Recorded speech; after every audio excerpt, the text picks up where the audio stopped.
So the other day I was invited to give a talk to a small group of people, and it was the first time I actually gave a talk like that. And the subject was big lessons learned in personal and business life. And I had to sit down a bit and kind of think about what lessons I had actually learned in the last 20 or 25 years of kind of working and kind of growing up and having more responsibilities in my life. So in this video, originally I wanted to film myself in the talk, but I got a bit maybe courage to carry around a camera and film myself. And it's not something I've done before in public. So I opted not to do that. I thought that the lessons that I came up with actually resonated quite a bit with the people watching, or I hope it did. And having said that, I wanted to make the video and share those learnings with you and hope that they might add a bit of value to your life. So stay tuned to this video, and I'm going to go through the different sections of my life that I've gone through and hopefully give you some added value in terms of the lessons I've learned. Go to concerts with your great-grandchildren. That's amazing. Fear itself is a tremendously powerful lever. And when I say a lever, I mean a chemical lever. It's not that they don't get heart attacks. They just don't get them when they're 65. That a regular gratitude practice can enhance many, many aspects of our physical and mental health. I mean, there is simply no better elixir for metabolic health than being active. So before I get into the lessons learned in my life, I need to put it into context and maybe stay focused with me for a bit. I'll try to make this as interesting as possible. And to start my story, I maybe want to talk about my background. I was one of the founders of the first CrossFit gym within Jordan. This was about 12 years ago. And we built it up from scratch, and it started in my parents' garage, and it kind of evolved from there, and we expanded. And if you've seen my previous videos, you'll understand the story to that. But having said that, it got to a point where we had expanded and we brought in partners into the business, and eventually maybe our visions weren't aligned. And I had a vision what I felt that gym would be, and partners had maybe another vision on that. So for lack of a better word, I was pushed out of that business being the founder of it, and was overwhelming for the time because it was something that I've never experienced before. And it took me the 12 years of my life that I've put into this business that now I wasn't part of. Per se. And that for me was a bit of a setback, I felt, or maybe a failure to a certain extent. But what I learned from that in terms of the lessons learned is, and I realized it, and the first lesson I learned was that your gut feeling is always right.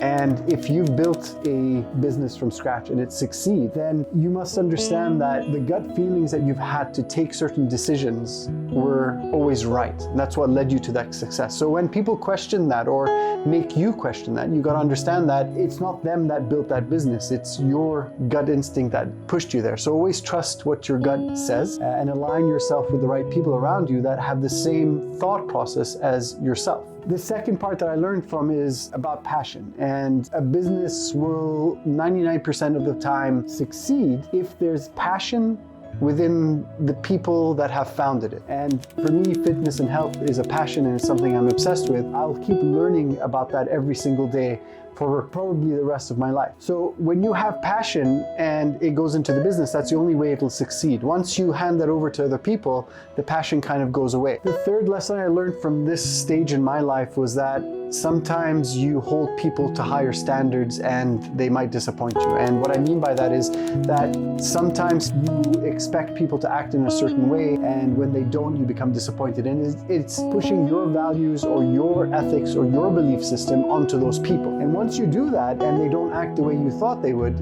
then it becomes very disappointing for you. And that's what I learned, is that your standards are not what other people believe in. So you shouldn't be holding them to that standard and hope that they will act the way you would in such situations. If you follow your passion, then the money will follow. But once you start to make decisions based on money, then I feel that the business starts to lose the identity that it was created upon. So the second phase of my life, and I've done a few videos on this, is that a few years ago my parents got sick, and I'm not going to go into detail in this video, but needless to say that the stages that we had to go through with both my mom and my dad. My mom was diagnosed with lung cancer. My dad had a stroke right after my mom's treatment had finished. So there was a lot of things that were piling up at the same time. And that for me was a lesson that kind of shifted my mindset and kind of gave me a lot of clarity. And it was my aha moment, I think, in my health and wellness journey, that I started to realize that the last 25 years of my life that I've kind of put into health and wellness has kind of come down to this point where I realized what I'm supposed to do next. The first lesson I learned from this experience and kind of taking care of my parents at this point was that your parents are your parents and you love them because they are your parents. But the one thing you've got to understand is that you have an obligation to yourself to take care of yourself before you start to take care of other people. Now, this is the analogy that I like to use, is that if your cup is empty, you can't fill other people's cups. And that's why it's important to keep your cup full before you start to pour into other people's cups. And this is so critical when it came to my parents, that I neglected myself in order to take care of them. And then eventually I kind of burnt out because of that. And I couldn't take care of anybody, including my kids or family. So the other part of that is that all moments in your life usually come to an end, and there's always a last time. And I have a video about this. I think it's called The Last Time.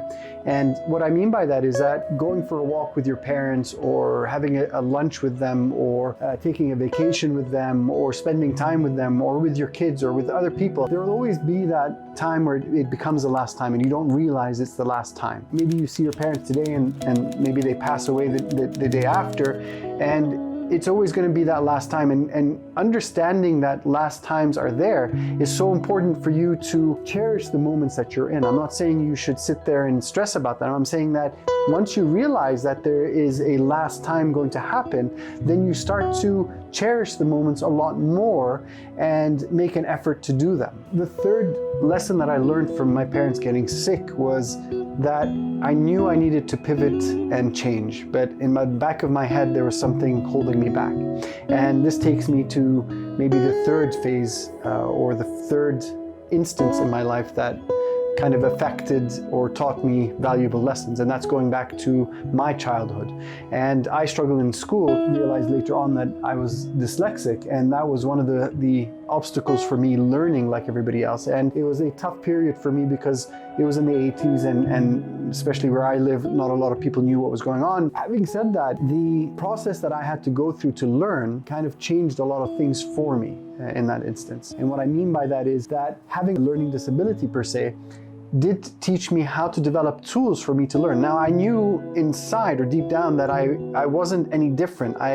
Things that I gravitated towards and I enjoyed, I would pick up and learn very quickly. Things that I didn't enjoy, I would struggle with. And because of that kind of obstacle, it would make things a lot more difficult. So that kind of gave me the ability to be very resourceful when it came to learning. That means that trying to do new things was always difficult because I was always scared of that failure. And because in school, it was always about those failures and failures and failures, that growing up, you had that in the back of your head that you didn't want to try something because you were worried you would fail at doing it. And then I realized something, that even if you do something that's shit, then the second time it will get slightly better and better and better and better from that. Because if you keep trying, then there's only one way it can go, is that you start to improve on what you're doing. But the only way it improves is if you keep trying something. And it wasn't that in school I wasn't learning things, it was just that I wasn't trying enough times. And maybe I had to try even more times than most people, but I still had to try, but I would shy away from that. And one of the things I've learned recently, and I found this very interesting, is that most people know who Picasso is. Now, Picasso had painted about 13,500 paintings. Now, of those, how many people can name more than maybe 2 or 3 paintings? In that logic, Picasso knew that. Would it have stopped him from painting just because only 2 or 3 paintings would have been known? And the answer is obviously no, because he's one of the greatest artists of all time. So those were the 3 stages of my life that I went through and kind of learned a lot of things from, and I wanted to share that with you, kind of maybe help people understand that even if you have failed, and it's an important part of life, and I tell this to my kids all the time, it's so important for you to learn from those mistakes that you do, and you keep iterating them and improving on what you want to do. And even if that hits a dead end, then you pivot and you find something else to do, and you keep building on that. And over time, you're going to acquire this wealth of knowledge that you start to develop this unbelievable ability to do things that just looks very easy and it looks very painless to do. And we always admire those people that make things look so easy. And it's not because they're gifted, some people are, but in most cases, it's just that they've done it so many times and they've pivoted so many times that they've become these phenomenal superheroes when it comes to what they're trying to do. So that's all I had today, maybe a bit different of a video today, but I wanted to share that with you. Again, I'm gonna say, don't subscribe because most of you don't, and don't put a comment because most of you don't. But I'm happy if you've gotten to this point that you've watched the video. It makes me happy and I appreciate it. Reach out if you have any comments or thoughts about this, and I'd love to hear your stories. Until the next video, guys, I will see you. Have a great day and we will talk soon.